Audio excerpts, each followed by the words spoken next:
Paulo escreveu aos Tessalonicenses. Irmãos, boa tarde. Nós vamos começar a leitura da carta aos Tessalonicenses, a primeira carta, para começarmos o estudo de hoje sobre a correspondência do apóstolo Paulo com a igreja de Tessalônica. O capítulo 1, os versículos 1 a 10. Capítulo 1, versículos de 1 a 10. Carta de Paulo aos Tessalonicenses, igreja que foi plantada na cidade de Tessalônica. Paulo, Silvano e Timóteo, a igreja dos Tessalonicenses, em Deus Pai e no Senhor Jesus Cristo, graça e paz a vós outros. Damos sempre graças a Deus por todos vós, mencionando-vos em nossas orações e sem cessar, recordando-nos diante do nosso Deus e Pai da operosidade da vossa fé, da abnegação do vosso amor e da firmeza da vossa esperança em nosso Senhor Jesus Cristo.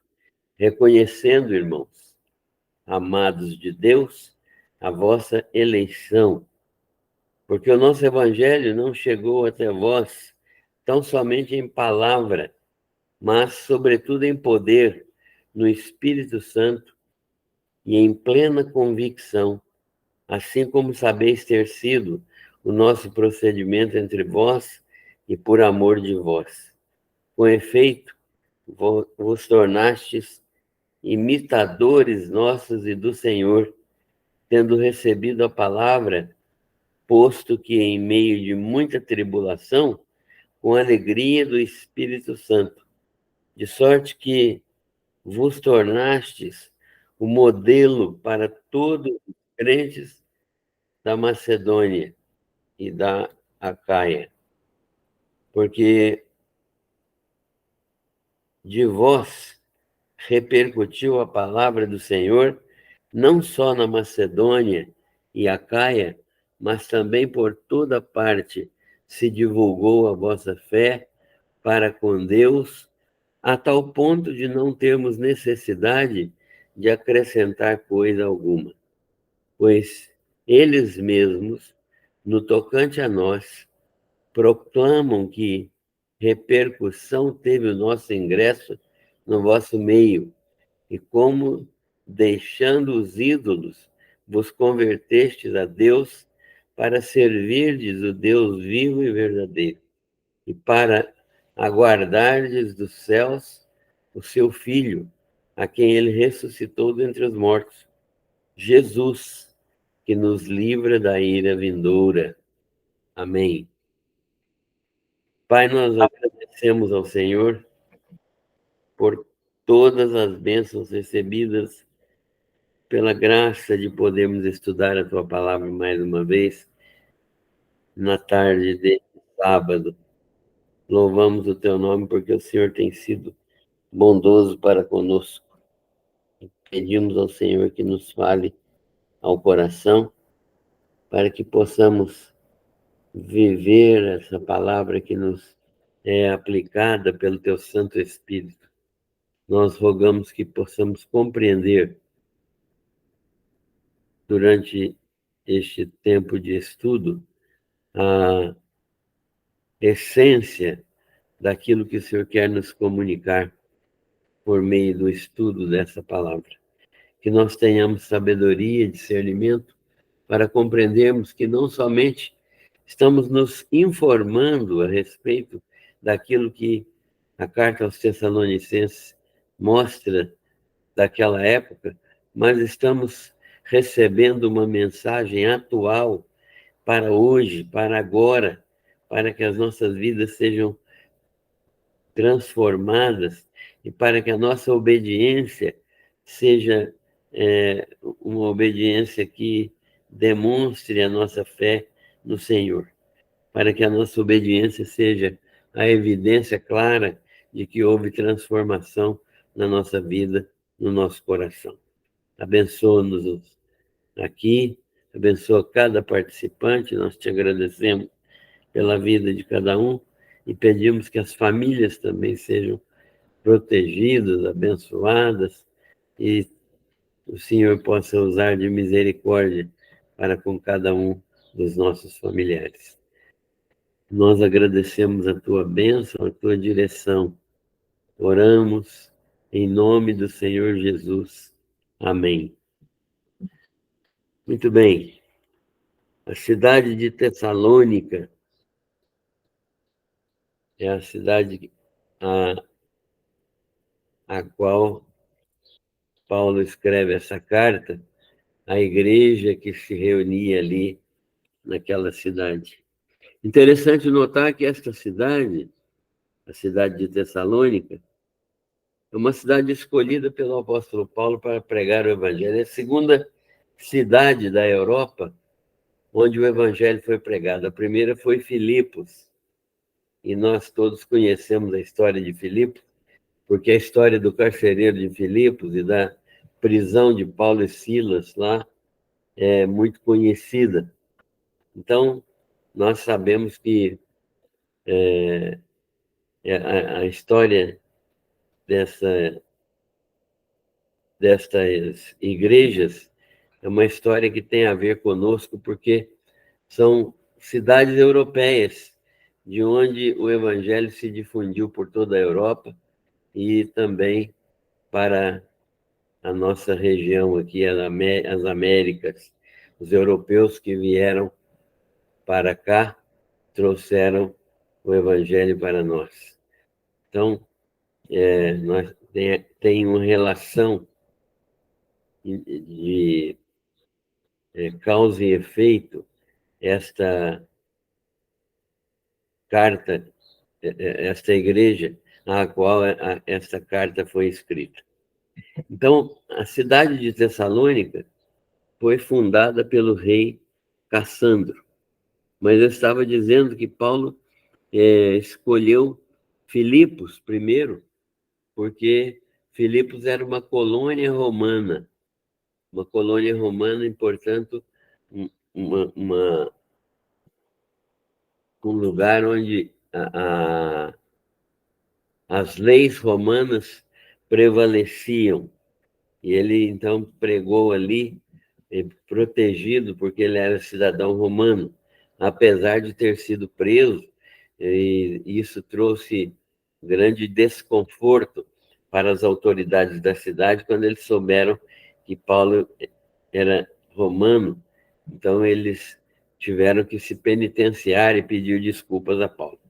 E a cidade de Tessalônica não era uma colônia romana, mas era a capital da Ásia Menor, a capital da província da Ásia Menor. Então, essa cidade, fundada pelo pai de Alexandre o Grande, aquele grande rei que dominou o mundo, jovem ainda, antes dos 30 anos de idade, ele já tinha chegado ao domínio de quase todo mundo conhecido, e o, a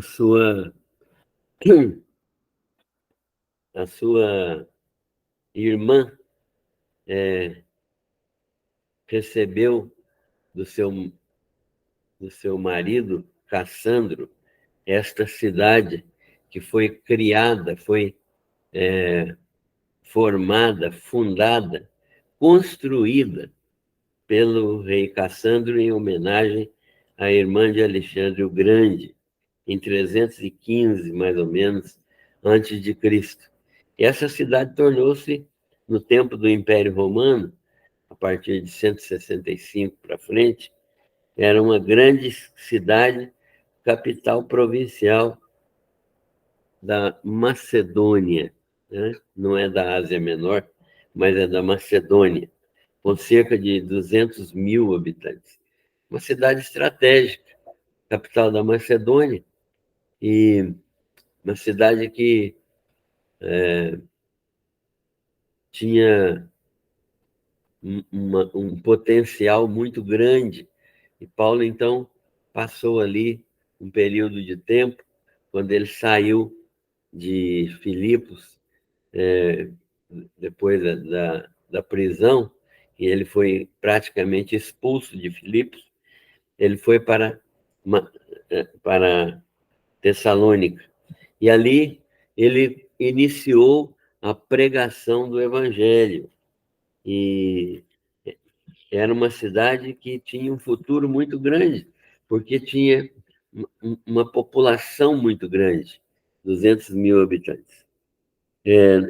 Nos tempos do Império Romano, então, ela era a capital provincial da Macedônia, e Paulo e Silas e Timóteo chegaram lá pela primeira vez a essa cidade portuária, cidade que estava para o mar Egeu. O mar Egeu é o mar que é entre a Ásia e a Europa. E esse mar era um mar que era muito frequentado por embarcações de todo o mundo que passava por ali. Então, um lugar onde havia muito movimento de gente e, e Paulo, então, estava ali e pregando ali naquela cidade durante a segunda viagem missionária. E foi a segunda cidade, então, em que o evangelho foi pregado na Europa. E Paulo pregou, segundo o livro de Atos, por 3 sábados consecutivos na sinagoga dos judeus. Mas os judeus, vendo a aceitação do evangelho, eles ficaram muito, se sentiram muito invejosos, né? Ficaram muito alterados e eles então acusaram a, a, ao hospedeiro de Paulo, uma pessoa chamada Jason, de abrigar traidores de César, do imperador romano. Eles acusaram Jason de traição, de abrigar traidores de César e retê-los na sua casa. E retiveram Jason como uma espécie de refém, permitindo que os missionários deixassem a cidade. E Paulo e Silas, então, e Timóteo, foram para Bereia. Nós não sabemos se foram apenas 3 semanas que Paulo pregou ali. 3 semanas na sinagoga dos judeus é certeza, mas é possível que Paulo tenha ficado ali mais tempo, em algum outro local, falando aos gentios, porque esta igreja era formada basicamente por gentios. Havia mais gentios do que judeus, né, convertidos nessa igreja. Então, possivelmente, Paulo tenha ficado um pouco mais de tempo ali naquela cidade. Mas os judeus de Tessalônica, quando Paulo e Silas saíram dali e foram para Bereia, eles foram atrás, porque Paulo e Silas chegaram em Bereia, que é uma cidade próxima de Tessalônica, mais ou menos uns 80 quilômetros. Eles chegaram lá em Bereia e começaram a pregar o evangelho na sinagoga judaica. E os judeus de Tessalônica souberam que Paulo estava pregando em Bereia e que os judeus de Bereia estavam aceitando o evangelho também. Então, os judeus de Tessalônica, foram para Bereia e lá eles causaram um grande tumulto. E os irmãos de Bereia, que se converteram, eles retiraram Paulo dali e o levaram para Atenas, com medo dele ser morto pelos judeus de Tessalônica, que tinham descido até Bereia para impedir Paulo de pregar em Bereia. Então, Paulo foi levado para Atenas, Paulo, deixando Silas e Timóteo na cidade de Bereia. E ali em Atenas, Paulo aguardou que Silas e Timóteo descessem da Macedônia e enviou, quando Timóteo chegou da Macedônia, Paulo o enviou de volta a Tessalônica. Para quê? Para fortalecer os irmãos, porque os irmãos eram recém-convertidos. Então, Paulo tomou a iniciativa de mandar Timóteo de volta a Tessalônica para fortalecer os irmãos na fé. Timóteo era um jovem pastor, filho na fé de Paulo, e então ele foi mandado de volta para pregar o evangelho e ensinar mais detidamente os tessalonicenses, né? Confirmando-lhes a fé, fortalecendo o seu conhecimento de Jesus Cristo e para trazer notícias depois para o apóstolo. Timóteo, depois de cumprir essa missão que Paulo lhe deu, reuniu-se a Paulo em Corinto. Corinto já é uma cidade não da Macedônia, mas da Acaia, uma província contígua à Macedônia. E Paulo, então,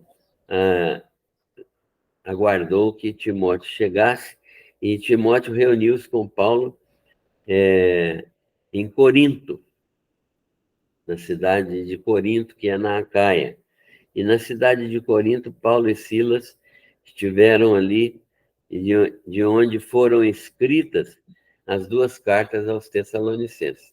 Então, Timóteo chegou a Corinto, Paulo estava em Corinto já, ele já tinha saído de Atenas e tinha chegado em Corinto, nesse intervalo, e agora ele vai, juntamente com Timóteo, que trouxe notícias boas de Tessalônica, ele vai escrever uma carta que demonstra muita alegria do apóstolo Paulo para com os tessalonicenses.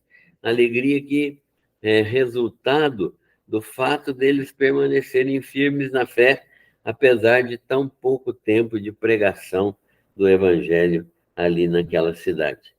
Timóteo, então, reuniu-se com Paulo, eles escreveram Timóteo, Paulo e Silas escreveram essa carta aos Tessalonicenses. A igreja que se formou em Tessalônica era formada basicamente por maioria de convertidos gentios, vindos do paganismo. Imaginem, então, uma igreja que era composta de gente que nunca ouviu falar do Evangelho, nunca ouviu falar de Deus, nunca ouviu falar da lei de Moisés, se converteram do paganismo, da idolatria, né?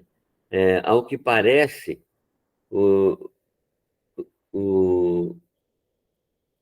que o ministério de Paulo na cidade se estendeu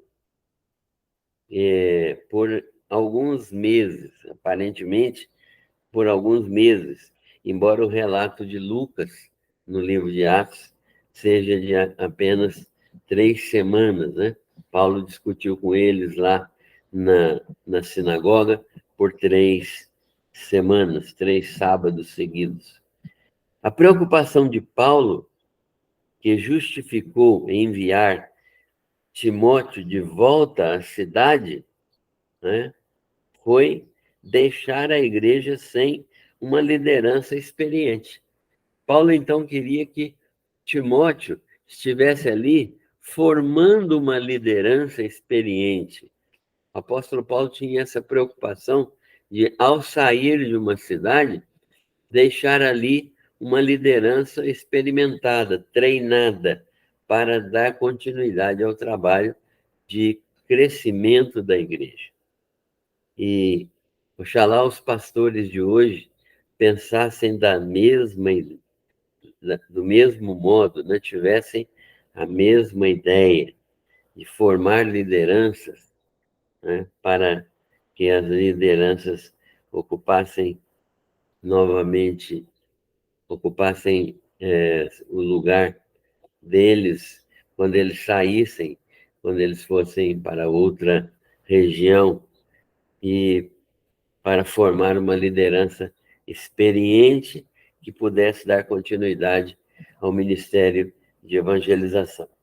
O relatório que Timóteo deu a Paulo foi um relatório que trouxe muita alegria, né? Motivo de muita alegria para o apóstolo Paulo, que pela firmeza e pelo crescimento da igreja dos Tessalonicenses. A igreja se desenvolveu muito, e essa é uma carta escrita, portanto, por um pastor aliviado e agradecido a Deus, porque o seu rebanho estava em crescimento. Então, Paulo tem uma alegria muito grande e ele realmente respira aliviado pelas notícias que Timóteo trouxe da cidade de Tessalônica. A carta segue um padrão habitual de correspondências daquela ocasião, correspondências pessoais na época, começando com a identificação do remetente. Então, nós vemos aí Paulo se identificando no primeiro versículo.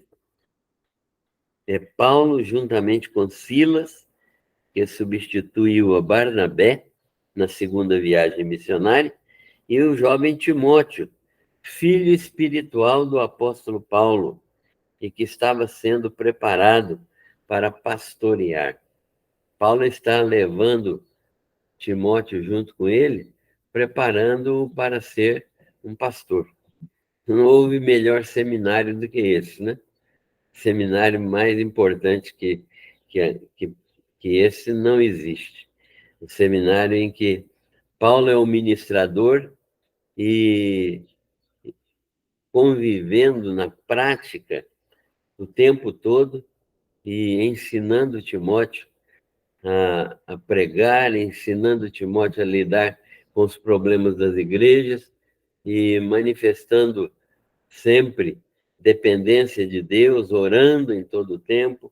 Então, Timóteo certamente aprendeu na prática o que é pastorear, né? Hoje, nossos seminaristas não aprendem a pastorear. Eles aprendem um pouquinho de teologia, mas não aprendem verdadeiramente a pastorear. Pastorear eles vão aprender depois.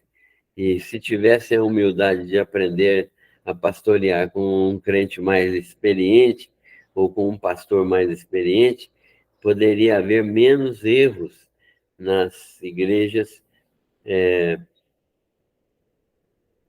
nas igrejas evangélicas, por conta dessa condição, né, de pastorear sem experiência. Então, Paulo escreve aos irmãos de Tessalônica, desejando, nesta saudação que ele faz, que eles sejam envolvidos pela graça e pela paz de Deus, Deus Pai e do Senhor Jesus Cristo. O desejo de Paulo é que a graça e a paz de Deus e do Senhor Jesus Cristo estejam sobre a igreja. Ele diz, então, que os crentes pertencem a Deus. Que coisa maravilhosa, irmãos. A gente, às vezes, esquece isso. Ser crente não é apenas ser membro de uma igreja, frequentar a igreja, reunir-se com os outros irmãos, orar, cantar. Ser crente é pertencer a Deus, é ser dele, é ter uma sensação de pertença, de domínio. Deus é o Senhor que é nosso dono. Deus é o nosso dono. Isso significa que nós não temos mais vontade própria. Nós entregamos a nossa vontade ao nosso Deus para que Ele realize em nós a vontade dele permanente, a vontade dele soberana, né? Então, Paulo diz que os crentes pertencem a Deus, o que significa um resgate também, uma compra. Deus nos comprou, nós pertencemos a Ele, somos dele, Ele é nosso dono. É como se fosse a aquisição de um escravo para alforriá-lo, para libertá-lo. Então, Deus nos comprou, Deus nos comprou para nos dar a liberdade de filhos, né? Mas nós pertencemos a Ele, nós somos dele, porque fomos comprados pelo seu sangue, o sangue de Jesus. Então, nós somos alforriados porque Jesus nos liberta, mas nós ainda pertencemos a Ele. Vemos também que Paulo trata o Senhor, trata o Deus Pai e o Senhor Jesus Cristo como iguais, demonstrando que Jesus e Deus são Deus como o Pai é Deus e Jesus é Deus. Então, Paulo está dizendo, Deus e o Pai. Deus é o Pai, Jesus é o Filho, mas ambos são o mesmo Deus. Não há mais de um Deus. Jesus não é um Deus e Deus Pai outro Deus. Eles são Deus.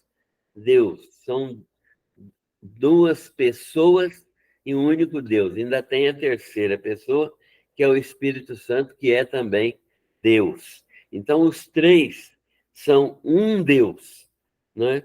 O Deus Pai, o Deus Filho, o Deus Espírito Santo, que constituem um único Deus.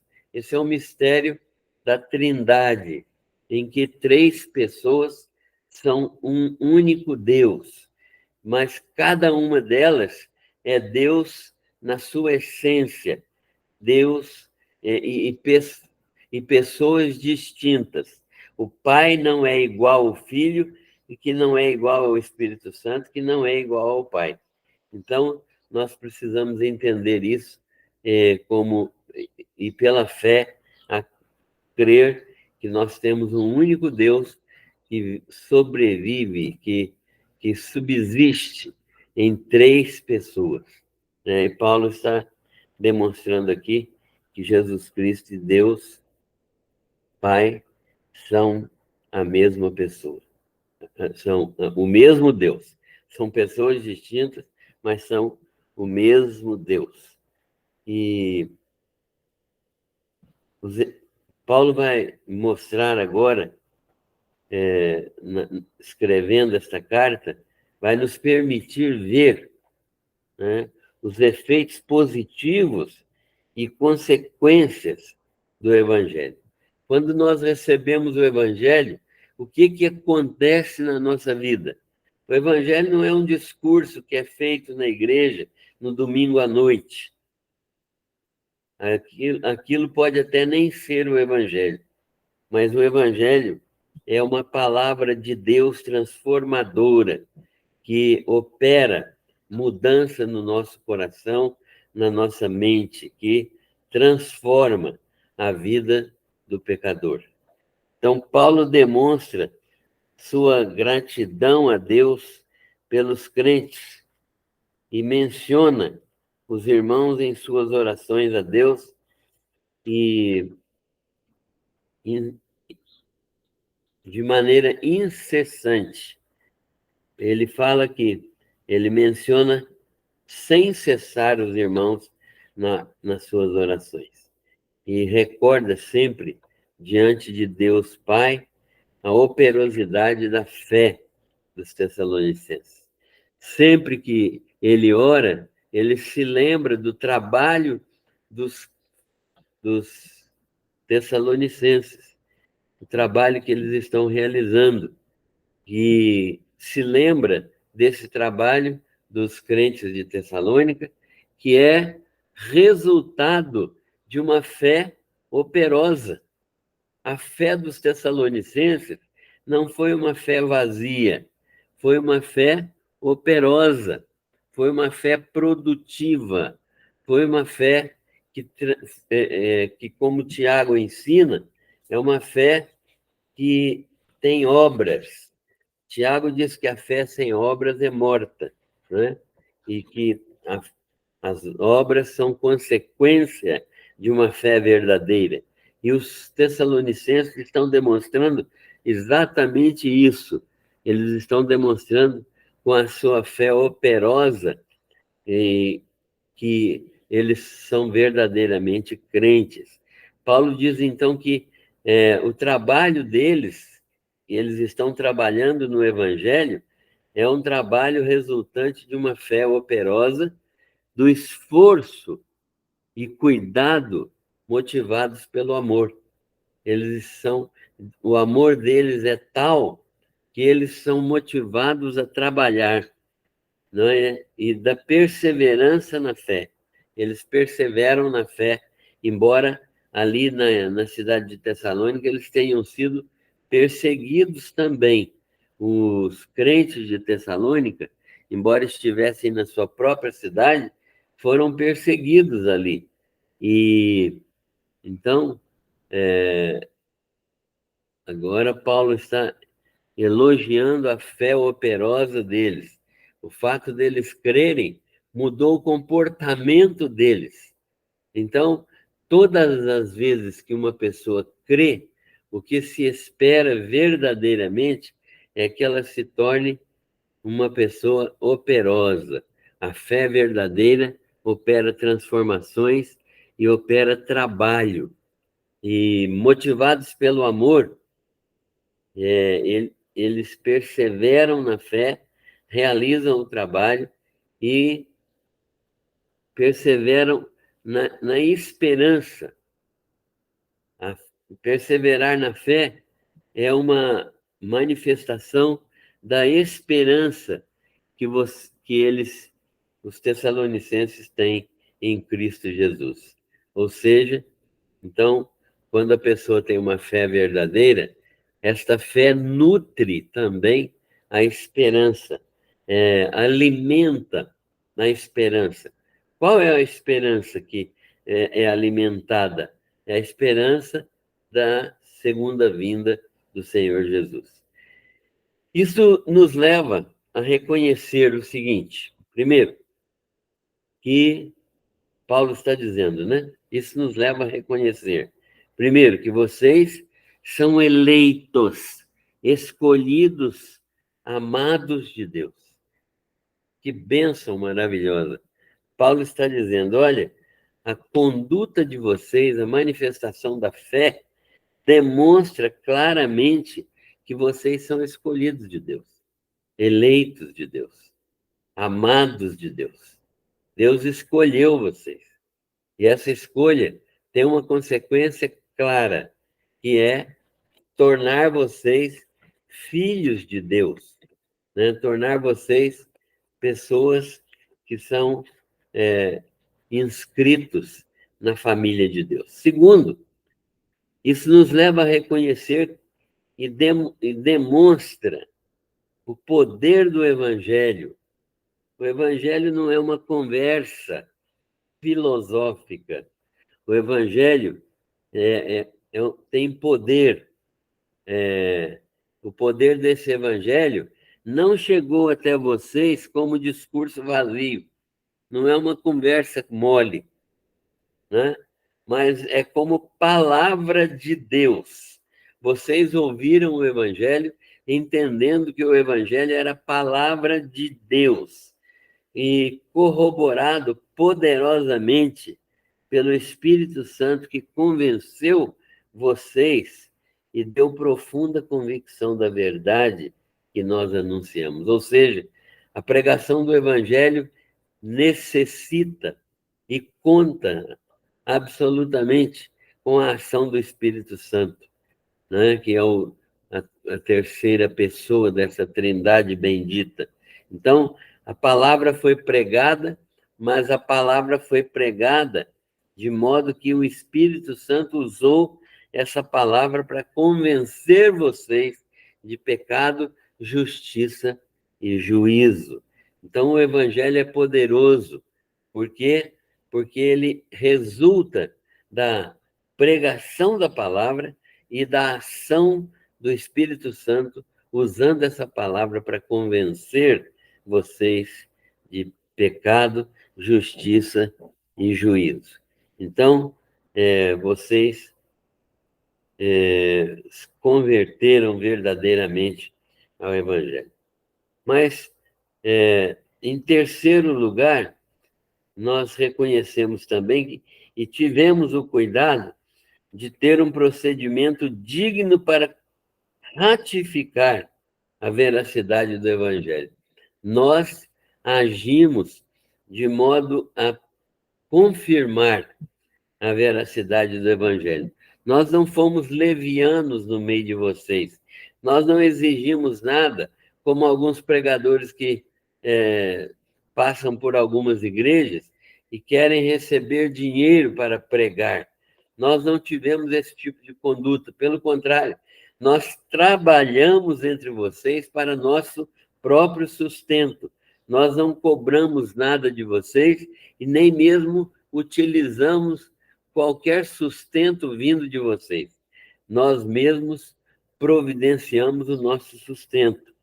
E para confirmar deste modo a veracidade do Evangelho, que é pregado gratuitamente no meio de vocês. Então, tudo que nós fizemos foi por amor a vocês. E demonstramos também que o efeito do Evangelho foi tão intenso e as mudanças operadas em vocês foram tão evidentes que vocês se tornaram imitadores meus e do Senhor Jesus Cristo. Que benção, né, irmãos? Paulo está dizendo, olha, o Evangelho foi tão poderoso no meio de vocês que imediatamente após receberem o Evangelho, vocês se tornaram imitadores meus, do apóstolo Paulo, e de Jesus Cristo. Que coisa impressionante. Que poder gigantesco esse poder do Evangelho de Jesus Cristo. Será que nós fomos transformados dessa mesma maneira, né? Então, nos tornarmos imitadores do Senhor Jesus Cristo e do apóstolo Paulo, e Paulo continua, vocês se tornaram imitadores meus e do Senhor Jesus Cristo, inclusive em meio às perseguições. Inclusive, vocês não ficaram com medo das perseguições e tribulações, pois a palavra produziu em vocês alegria verdadeira nos seus corações. E, deste modo, vocês pregaram o Evangelho também aí em Tessalônica. Quando nós saímos dali, vocês continuaram o ministério da pregação. E o efeito do Evangelho foi tão poderoso que vocês se tornaram modelo. Vocês se tornaram modelo para todos os crentes da Macedônia e da Acaia. Que bênção, Tessalonicenses! Vocês se tornaram exemplo, modelo para todos os crentes dessa região, porque vocês se aplicaram a pregação do Evangelho, mas ainda tem mais coisas. A palavra do Senhor repercutiu em toda parte e a sua fé para com Deus foi divulgada de tal modo que nós não temos mais nada a acrescentar. Paulo está dizendo, eu não preciso mais nem pregar o Evangelho nessa região, porque vocês já fizeram tudo isso. Vocês pregaram de tal modo que nós não precisamos acrescentar nada àquilo que foi feito por vocês. Vocês pregaram o Evangelho pleno e nós temos que agradecer a Deus por tudo isso. É por isso que eu dou graças a Deus pela existência de vocês. Em todos os lugares por onde nós passamos, as pessoas comentam da fé de vocês em Deus. Que privilégio maravilhoso que esses crentes tiveram, né? De serem pregadores e se tornarem instrumentos de Deus, exemplos para todos os crentes de todas as regiões da Acaia e da Macedônia. Todos comentam, diz Paulo, todos comentam sobre o modo como vocês nos acolheram, como vocês nos receberam aí na cidade de Tessalônica, e como vocês creram na mensagem pregada, o que prova que vocês são eleitos de Deus. Vocês creram na mensagem que nós pregamos, e isso demonstra que verdadeiramente vocês são chamados por Deus, vocacionados por Deus, eleitos por Deus. Vocês renunciaram tudo, vocês deixaram tudo para trás, deixaram os ídolos que adoravam e se converteram a Deus. Agora, vocês têm um novo dono, que é o Senhor Jesus Cristo, né? Deus vivo e verdadeiro, ao qual vocês estão servindo. Que bênção maravilhosa o que aconteceu com os Tessalonicenses. O Evangelho finalmente produziu em vocês uma expectativa real. O verdadeiro Evangelho produz expectativa. O verdadeiro Evangelho traz esperança. O verdadeiro Evangelho traz não só mudanças para esta vida, mas principalmente uma esperança para a vida futura. Isso é uma característica do verdadeiro Evangelho. Ele transporta a nossa visão para o futuro celestial. Ele demonstra que nós não esperamos em Deus somente nesta vida, mas esperamos em Deus para a vida futura e aguardamos a segunda vinda do Senhor Jesus Cristo desde os céus. Nós temos esta viva esperança da segunda vinda, o Filho de Deus ressuscitado dentre os mortos. É Ele que, pela graça, mediante a fé, nos livra da ira vindoura. O que é a ira vindoura? É o tempo do juízo eterno de Deus que vai ser levantado, não é? para tratar com justiça aqueles que não obedeceram, que não creram em Jesus e que deixaram, abandonaram-se a si mesmos no pecado, sem dar contas da sua vida a Deus. Então, mediante a fé, pela graça, ele nos livra da ira vindoura, do juízo de Deus sobre os ímpios. Jesus nos livra da ira vindoura. Por quê?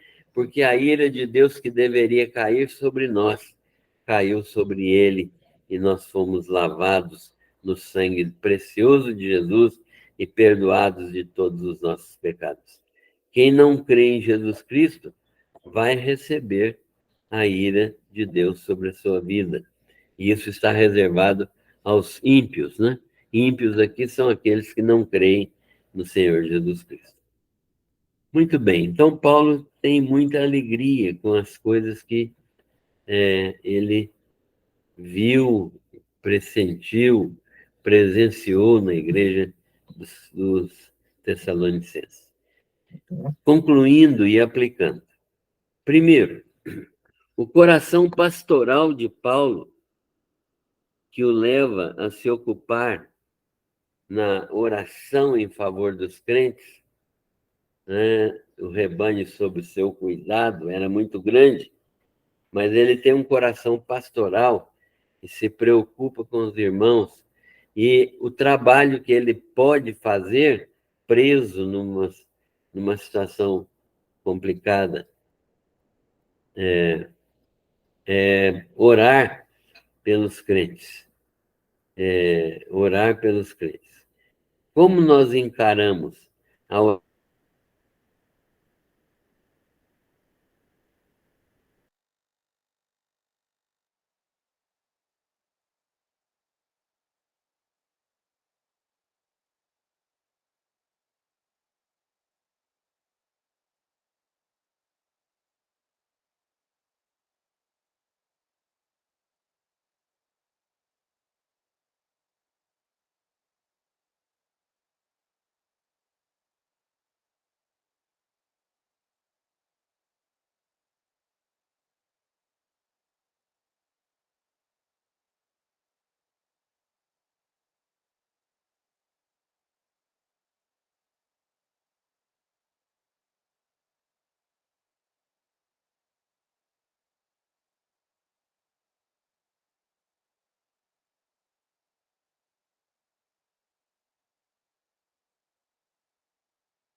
Nós tivemos uma falha de energia, uma queda de energia, voltou agora. Mas então nós vamos dar continuidade ao, ao estudo e concluir o estudo. O coração pastoral de Paulo, que o leva a se ocupar na oração em favor dos crentes, nos ensina a interceder. Como que nós vemos a intercessão? A intercessão é, sem sombra de dúvidas, uma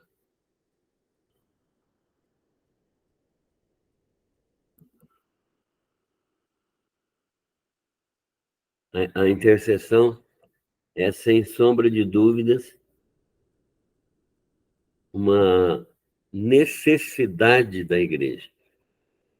Nós somos chamados a interceder uns pelos outros e pelo trabalho de um modo geral e pelos perdidos, interceder por aqueles que vão receber o evangelho, que precisam de reconhecer Jesus Cristo como Senhor e Salvador. A intercessão é fundamental e nós não sabemos interceder. Nós não aprendemos a interceder. No máximo que a gente faz é interceder pela nossa própria vida, orar pelos nossos próprios problemas, pedir bênçãos para nós, mas nos colocarmos na brecha por aqueles que não estão salvos, nós ainda não somos capazes de fazer isso dessa maneira. Portanto, nós precisamos aprender com Paulo a intercessão. Paulo intercedia constantemente pelos seus, é, pelos seus discípulos, por aqueles crentes onde ele passava. Ele tinha um trabalho de intercessão que era de buscar a Deus diariamente para rogar pelos crentes por onde ele tinha passado, para que eles fossem aptos a crescer na fé. Então, nós precisamos entender exatamente o que é intercessão. Intercessão é uma necessidade fundamental da igreja. O coração pastoral de Paulo o levava a se ocupar na oração em favor dos crentes. Nós também precisamos fazer isso, né? Nos ocuparmos em favor das outras pessoas. Isso é intercessão. Segunda conclusão e aplicações. Paulo observa nos Tessalonicenses as 3 virtudes básicas do cristianismo.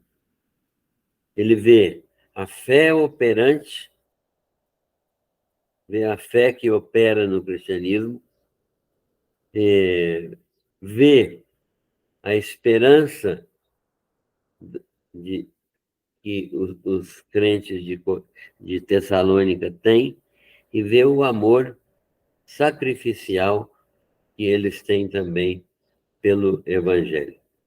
E dessa maneira, nós entendemos que Paulo compreende claramente as 3 virtudes básicas do cristianismo: a fé, a esperança e o amor. Paulo observa nos Tessalonicenses essas 3 virtudes do cristianismo: fé operante, amor sacrificial, esperança consumada, uma esperança que está fortalecida pela ressurreição de Jesus Cristo, né? Base da segunda vinda e sua certeza. Quem conhece a palavra de Deus sabe que Jesus Cristo voltará segunda vez, porque isso está garantido pela sua ressurreição e pelas inúmeras profecias que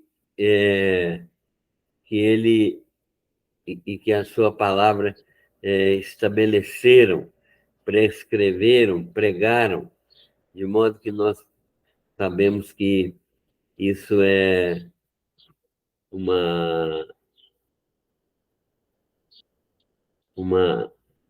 verdade absoluta, né?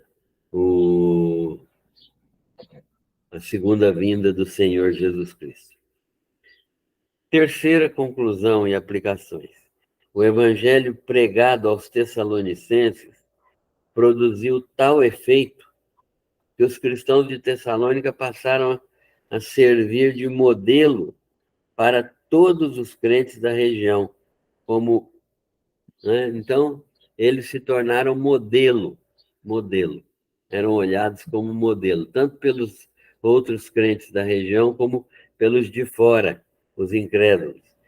Como é que o mundo vê a nossa vida?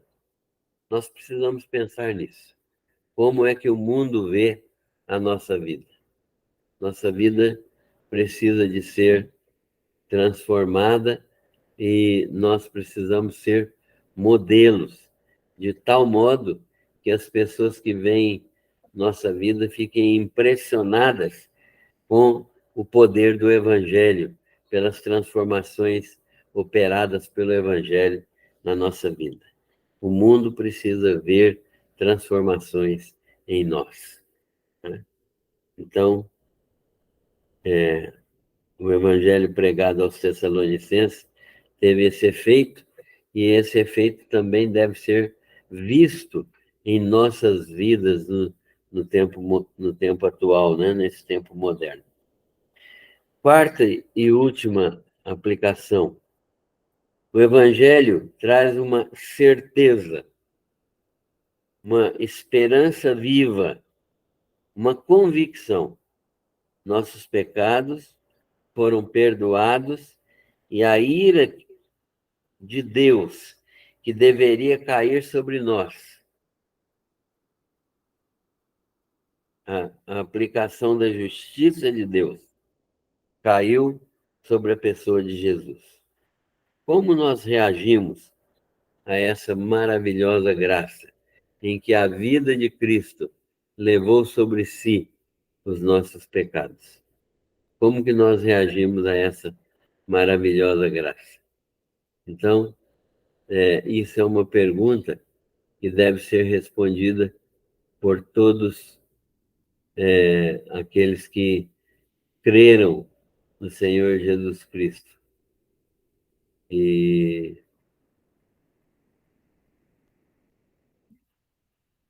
nós entendemos que é uma necessidade de pensar nessa certeza absoluta, nessa esperança viva de escapar, de termos escapado da ira de Deus por causa da vida de nosso Senhor Jesus Cristo. Que Deus tenha misericórdia de nós e que a graça do Senhor possa ser manifestada na nossa vida.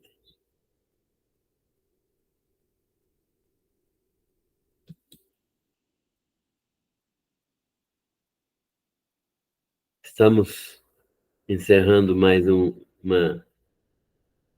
encerrando a, a nossa live de hoje e desejamos que Deus fale ao coração dos irmãos, abençoe os irmãos e que nós possamos seguir o exemplo dos macedônios, né? Dos tessalonicenses. Estamos dispostos a ouvir as perguntas dos irmãos e ouvir as suas participações, concordância, discordância, conforme quiserem participar. Nós vamos encerrar aqui a nossa gravação para podermos participar da conversa.